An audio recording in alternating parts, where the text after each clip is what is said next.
pre-Shabbat thought. We turn now to Parashat Shemini. And having lost so many souls in the sandpits of Egypt and spent months slaving over the blueprints issued by divine edict, our ancestors waited with bated breath for the opening of the Mishkan. Having carved and cooked and stitched and crafted and seamed and dyed and been drafted into a nationwide assembly project, our ancestors now stood in eager anticipation and impatience for the sanctuary's inauguration. And I wish that now, all of us having waited for weeks, that tomorrow or this evening would be the day that our shul reopened, that we could come together and mourn our losses and count our blessings and fill the building with the sound of prayer and song. But it is not to be. We are to wait and to continue to resist the urge to negate the guidance of medics and officials and halachists who bid us all to hold the line. And despite the disconnect between our shuttered shul and the text that we will read tomorrow depicting the tabernacle's investiture, the choreography of the Mishkan's opening moment ripples through history and speaks to us in our time of continued isolation. Because our parsha opens with Moshe assembling the priests and preparing them for their duties in administrating the geographical epicenter of our camp and the metaphysical nucleus of our nation. Moshe details the performance of sacred rites, the slaughter of sacrifice, the warming of precise spices, how to manage a model of earthly paradise, how to direct a tent of events that would cement God's presence among our people. And the opening pasuk reads, Vayhi, and it was Bayom HaShmini, on the 8th day, Kara Moshe la'Aaron u'levanav u'leziknei Yisrael, Moses called out to Aaron, to his sons, and to the elders of Israel. Now, to be clear, this is a private meeting of leaders of what is to become two branches of government, the political and the ritual. This is not public instruction. There is no Zoom link for the Israelites to click on. This is a cloistered seminar on the part of Moses and the future priests. And of course, this chronology makes perfect sense before the spectacle of a public ceremony that occupies the opening chapters of the Midbar. Moshe offers a private tutorial to the priests themselves to coach them through the execution of the complexities of ritual routines and sacramental feats. But here is my question. This is my question. Having said that this is a private meeting, a sequestered seminar, it is not a private meeting between the political and priestly leadership. There is a third wheel at this preparatory convention.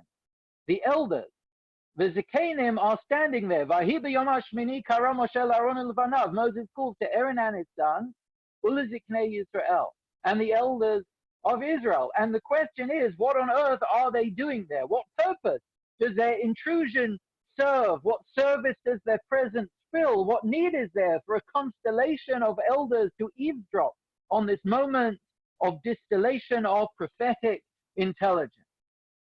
And there are three views I would like to share with you this afternoon. First, Rashi, as always, has a reading to offer. And for him, the presence of the elders at this sequestered conference of prophets and priests is to bear witness to Aaron's celestial election.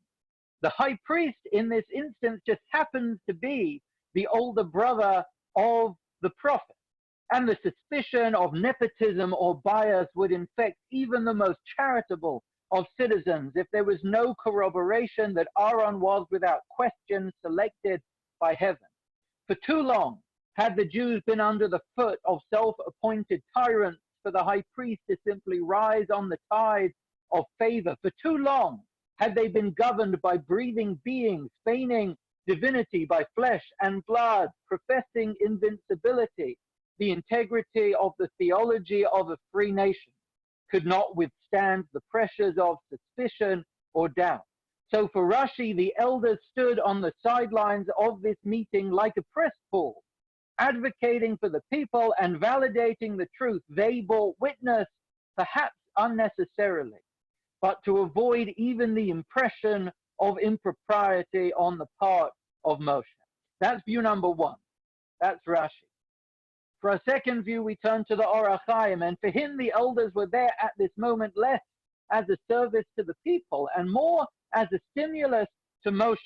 For while Rashi notes the natural suspicions that would spread among a thinking citizenry, the Or HaChaim, the 17th century rabbinic mystic, draws our attention to the struggles in Moshe at that moment.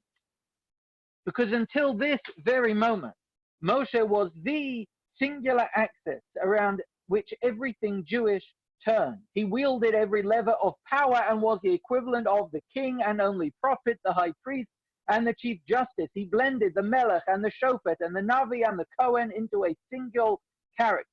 He was the trunk that supported every branch of Jewish governance and possessed absolute terrestrial authority.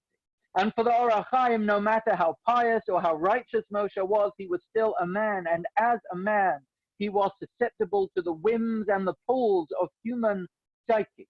He was being asked to give up power, and those in power, even the well-intentioned and the magnanimous and the altruistic, struggle in the face of its loss. To hand the reins of ritual direction to another person, even his brother, Moshe had to resign and surrender and yield some influence. And Moshe was wise enough to know that for transitions of power to be peaceful and successful and smooth, they needed to be concrete and incontestable and proven. So he bade the elders to attend this private preparation to cement the commencement of a new branch of Jewish power. The elders stood there for the Or HaChaim, not to prove anything to the people, but for Moshe to prove something to himself, to crush even the kernels of an urge to reverse the decision to empower another over the fate of the nation. But there is one more view, a third view, another way to see the elders' presence at this scene, one in which they serve not as a means, but as an end, not as a tool to weed out suspicion or defeat any latent autocratic disposition, but to stand tall as emblems of a deep Jewish value. The elders stood there in this view as the value of life and reverence for those who have lived the longest. In the words of one midrash, Matzinu shahamakom chalak kavod lezkenim. We find that God bestows honor to the elders, and then a catalogue appears in the midrash. Bahasneh, at the burning bush, God said to Moshe, Lech v'asafta ziknei Yisrael, when you go, assemble the elders. B'Mitzrayim, in Egypt, when Moshe goes to Pharaoh, he's told to assemble the elders. B'Sinai, at Har Sinai, God speaks of the Shivim Ziknei Yisrael. In the Midbar, God says, Asfa li Shivim Ish Ziknei Yisrael, gather for me the 70 elders, Ba'al Moed, and in our case, at the tent of meeting, Ziknei Yisrael, Moshe speaks to the elders.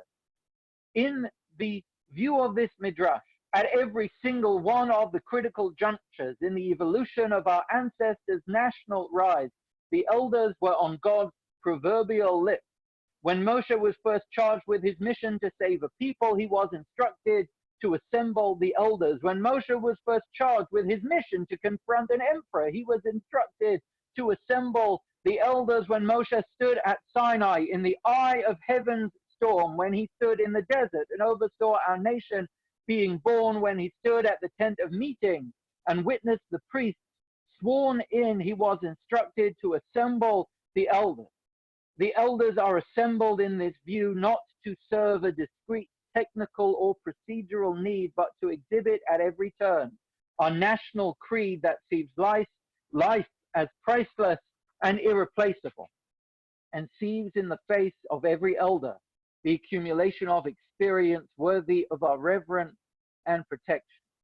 And though this Shabbat, our shul remains unopened, the spirit that infused the moment of inauguration of our Mishkan breathes in the building of our shul right now.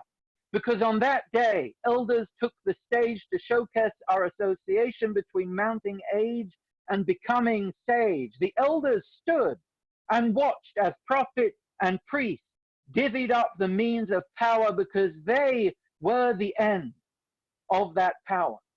And this week, and for the past 5 weeks, and for however many weeks that we need, We will keep our shul closed because we want to protect those that this virus seeks to harm. Let us remember that just because our building is closed does not mean that the values for which it stands are silent. The shul stands now not simply as an empty concrete structure, but as a towering and powerful testament to the value that we as a people and our faith as a creed places on life and those who have lived the longest. Just as the elders stood at the dawn of our tabernacle's day, our elders stand in our minds in the midst of this long viral night. And I pray that soon our shul reopens. But until that day, know that it stands not in dead silence, but for life. I want to wish you all a Shabbat of rest and calm and peace and health.